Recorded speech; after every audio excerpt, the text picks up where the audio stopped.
Acoperișul din codru a fost finisat cu succes. Aici s-a instalat țiglă metalică Arctica dintr-un metal italian cu garanție de 30 de ani și la streașnă avem tablă cu toată imitația lemnului și sistem pluvial dintr-un metal suedez. Mergem mai aproape să vedem absolut toate lucrările care s-au executat la acest acoperiș.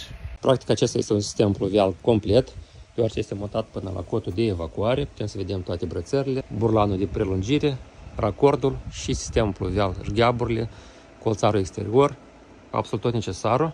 Iar aici, unde este riscul cel mai mare, unde este dolea, ca să sară apa pe deasupra, se montează așa o piesă de prea plin, care oprește apa atunci când vine cu un flux mare în timpul ploii. Deja putem să vedem țigla metalică montată pe acoperiș, coama semicirculară montată pe orizontal și deja la diagonale, dolea aici la acoperiș și un hogeac executat din același metal ca și întreg acoperișul.